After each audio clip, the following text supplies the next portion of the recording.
Well, hello and welcome to the latest edition of India Ideas, the show which is all about science and tech, innovation and entrepreneurship. I'm Gautam Roy.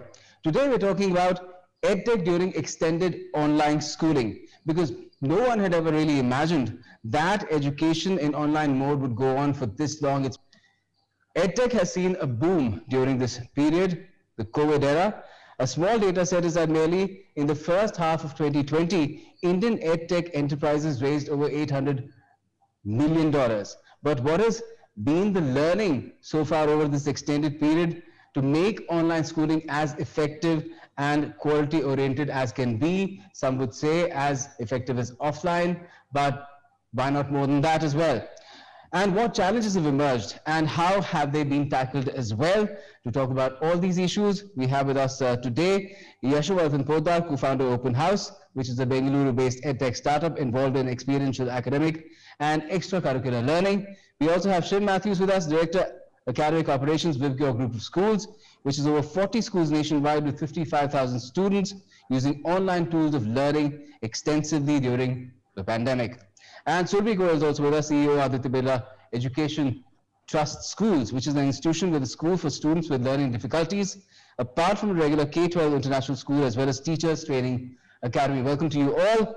First, to you, Yashowardhan, in terms of, no one really thought how long would this extended mode of online schooling go on. To what extent do you think technology has helped in sustaining the engagement with students in this tough period across different screens? No, thanks so much for having us here, Gautam. I remember in the beginning of 2020, one of my friends from China had called me and had told me that, hey, there's a looming crisis happening in China, and this is how they're responding to it from an education perspective. And he had asked me, if he's seeing signals of that in India. And I remember completely dismissing the call and saying, India is very far away, we're very safe, and I don't think we'll have these kind of challenges. Sitting here today where we are, the four of us, I think it's been a very different year and a half for the entire country. But on technology, a lot of times, we read international magazines, New York Times, and we often look at the West and how they have used technology and how schools have used technology there. I'm sure out here, Surabhi will agree with me and Shim will. Indian schools were able to use mobile phones to conduct more than a year of 5 days a week, 6 hours a day classroom teaching. I understand, and we'll discuss at length, about the debate and what has worked, what has not worked. But I do feel, if you zoom out 10 years later, the fact that an entire country could learn for such a long time on just a device, I think has been a watershed moment for technology and its role in education. I'll let others comment.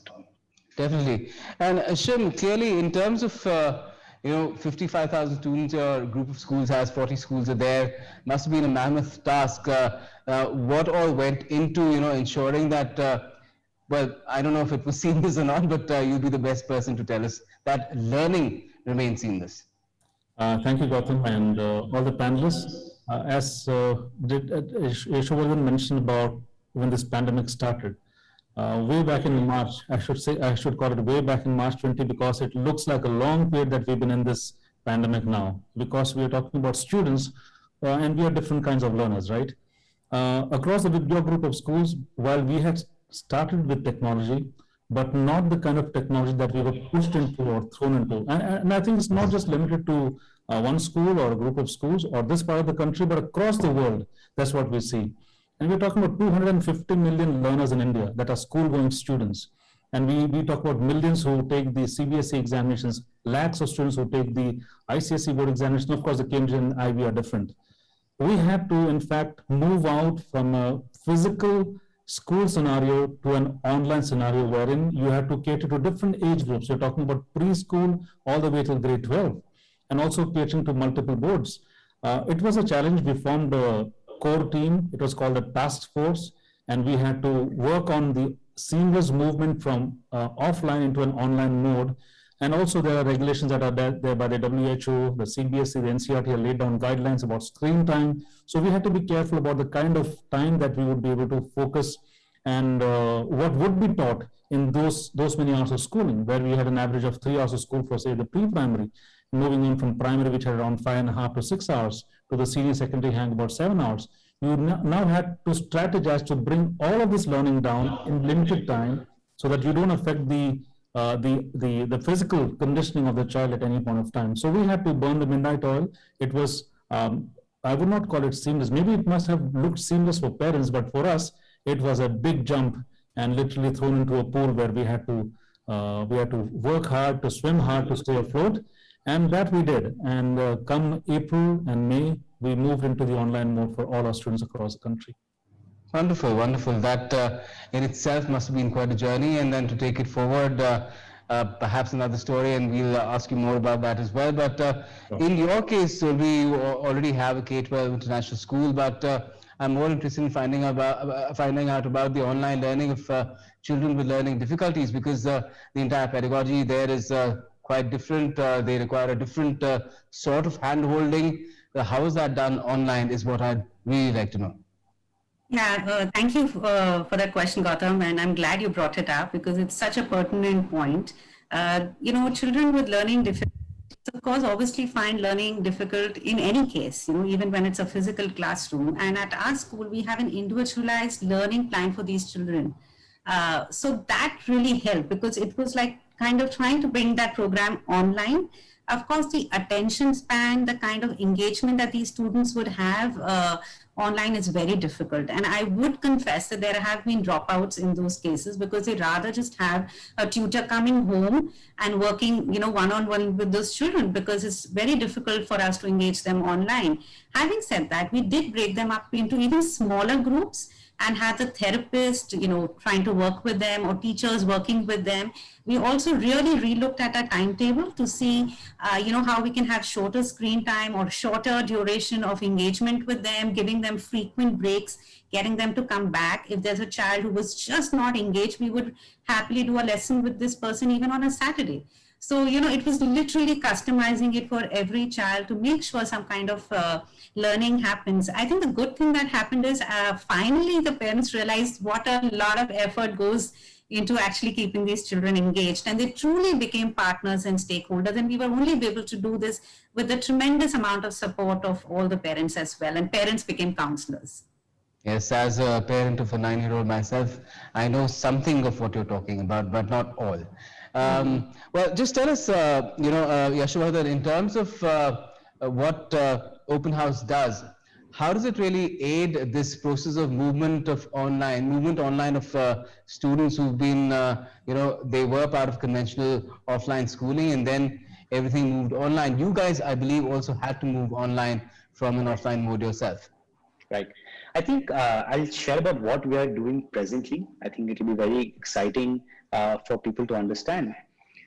When schools shut down, for the first 3 or 4 months, every school principal or teacher, even the students, were more worried about, can we just have instruction happening? So the challenge for a principal would be, or for a school would be that how do I make sure a math class actually does take place? So we were talking last year, 2020, let's say, right after summer holidays, people had migrated to Zoom, people had migrated to every teacher should have their own device, some training, and then classes would start. Come September, October, November, what people started seeing the most was that schools don't only play the form of instruction. School is a very social place where children spend every day of their life. They make friends, there's friendships, there is competitions, there is extracurricular activities. And in many ways, that is the rhythm that keeps them coming back every day and those relationships and those bonds. And what I realized along with my friend Akshay is that is the entire world will solve for the instruction problem of education. And many schools I think have done a very good job on their own. We felt that schools may not be able to answer the social part of the school, the community aspect of the school. That how do you and I, who are both, let's say, debating enthusiasts, meet each other online?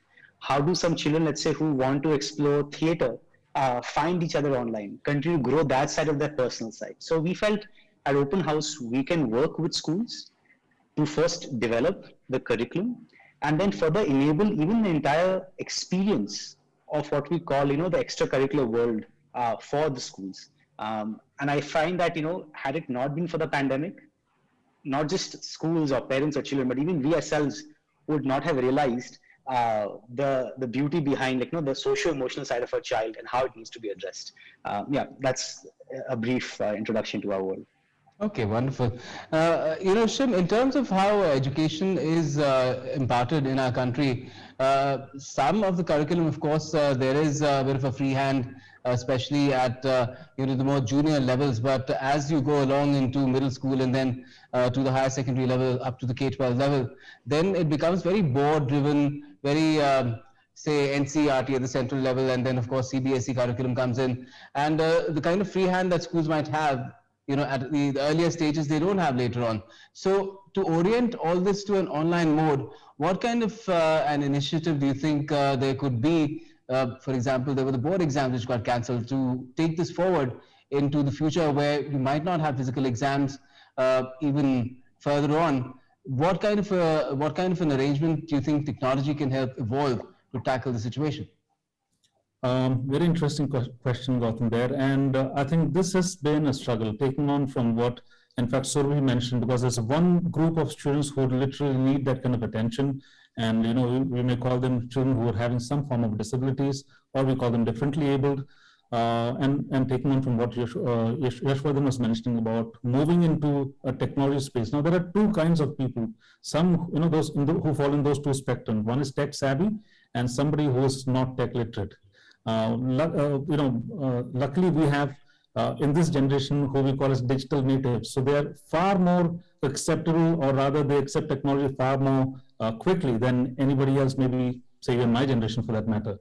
Unfortunately, we also have a large list of teachers who fall into the category where they might not understand technology. They might be older teachers, excellent teachers in the offline mode, in the classroom, but not necessarily in the online mode where they struggle with technology. Having said that, the movement to an online system of not just teaching but also assessment is something that is still that we are dabbling with. As you rightly mentioned, the CBSE, the ICSE had to call off their examinations, cancel off their examinations. Even this year, 1 year after we have been through this pandemic and this trauma for children, to take an exam or not take an exam and then finally wait for the boards to take a decision is pretty traumatic. The psychological and emotional part of it is something that we'll never know now. It will take over a period of time, as we call anything that's got to do with mental health is a silent... we'll get to know when the results come, maybe. Yeah, it's a silent epidemic that's happening inside the child, and people might not speak about it. But yes, Gautam, we need to move faster. There are examinations that are being proctored, and at WebGear, we try to make use of a proctored examination system where the secondary students would, who are able to understand technology better, use it better, get into a proctored mode of education, of assessments, and that's how we started assessing the students and then grading them. But of course, it doesn't work perfectly the way we would want it to be, like in an offline mode. So those are challenges, but I think as a country that's known for innovation, we'll have to really work faster so that our students who are at home would be able to take examinations from home and not be under the pressure of exams not happening at all. You cannot be just left in the lurk and then somebody else decides for you, we got an exam or we don't have an exam. That creates a lot of psychological trauma, which people forget to understand. We need to Definitely, but our young ones are resilient, and I'm expecting that they've made good use of the time that they've got to take some pressure off and then move on to do things that they're really focusing on. But Surabhi, what is your take on this debate which has been revived once again, the one-time all-important examination versus continuous evaluation and assessment, and now of course talking about the online factor as well? The NAP, the policy that was released last year, has already emphasized the need for low-stake continuous assessment in place of high-stake end-of-the-year exam. We need exams which test students' conceptual understanding and cognitive learning and reduce the stress and give them that preparation time. So in any case, I think schools need to start looking at options, how we rethink the pedagogy, what we teach, how we assess. We don't know how long the pandemic will last. India is a large country. I don't see students getting vaccinated or, anytime soon, which means we may have the hybrid model for a very long time. Perhaps half the students will come in, the other half will study out of home. We will have to quickly train the teachers to use Edtech tools to look at alternate ways of assessing students on a continuous basis.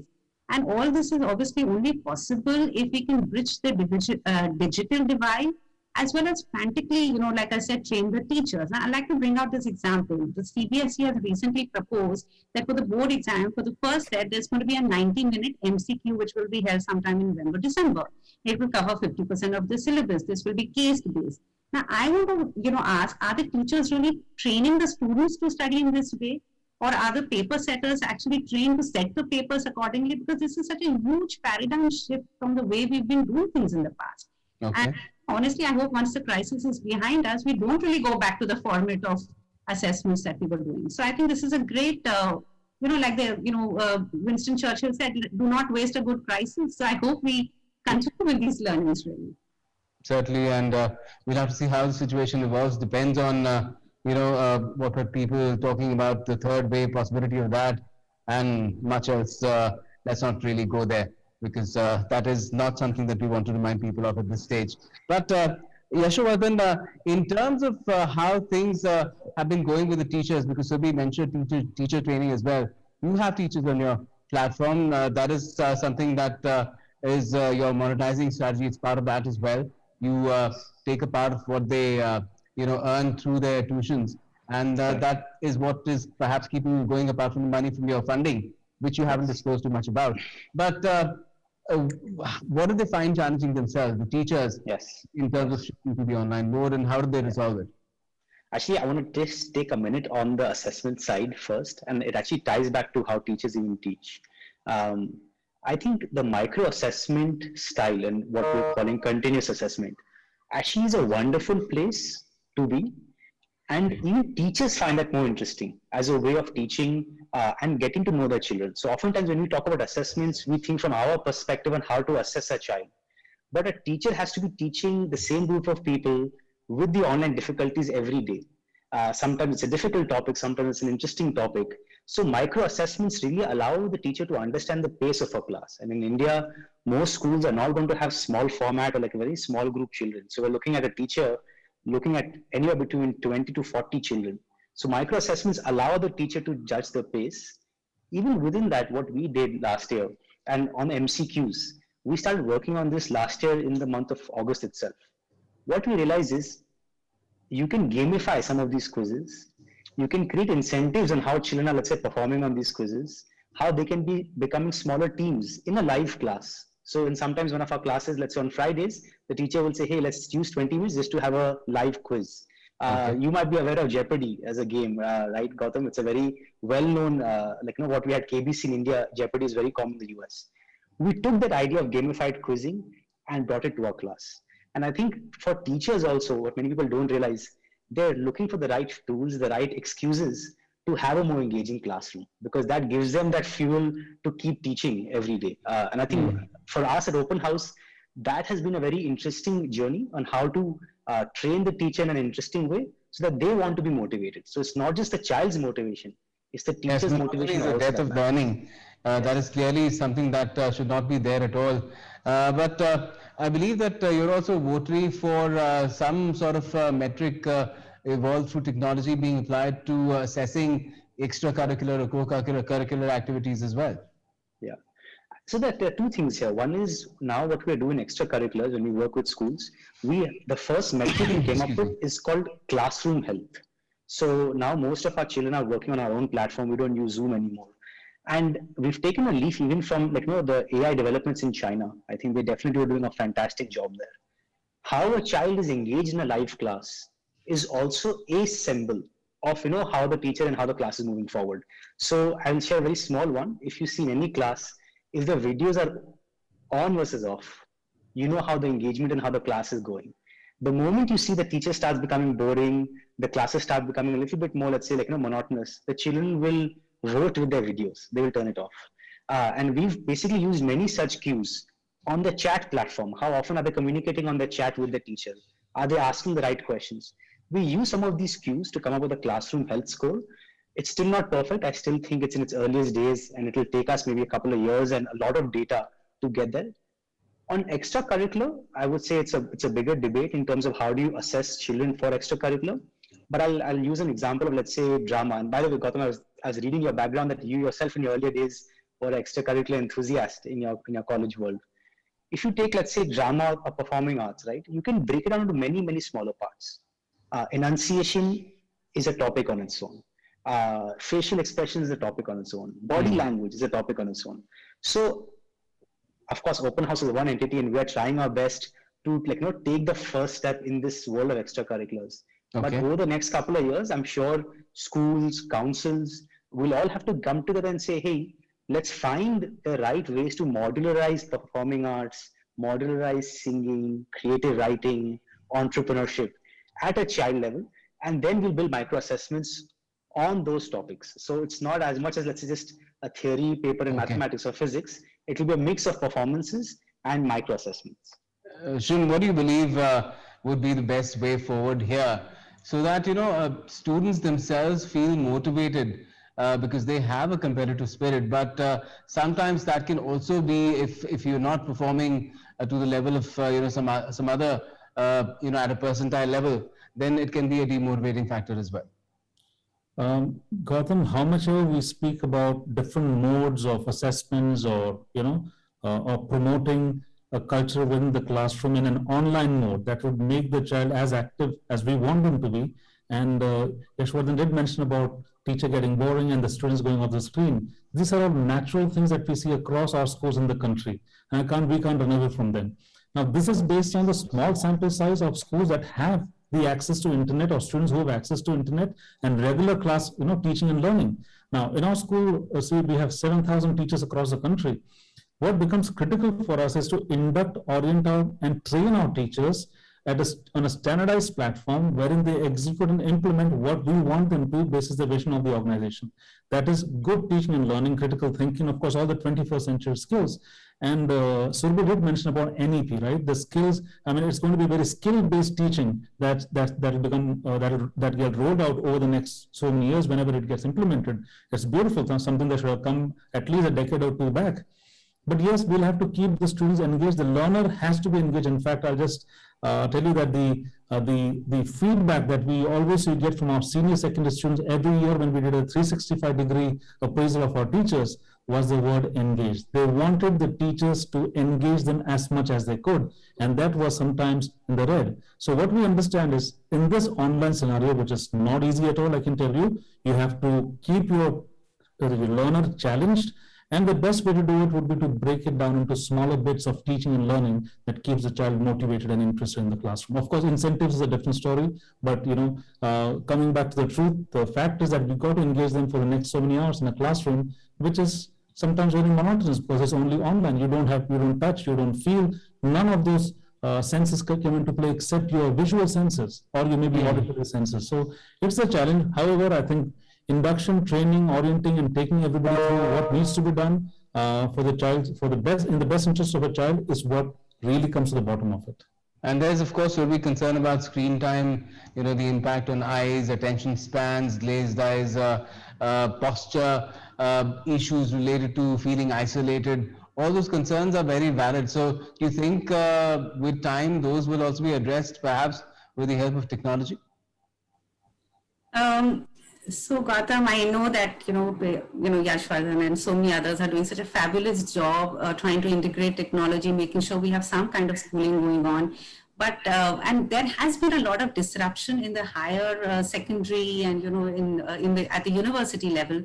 But I do believe that the K-12 space is such that it requires a nurturing environment. We need our students to come physically back to school.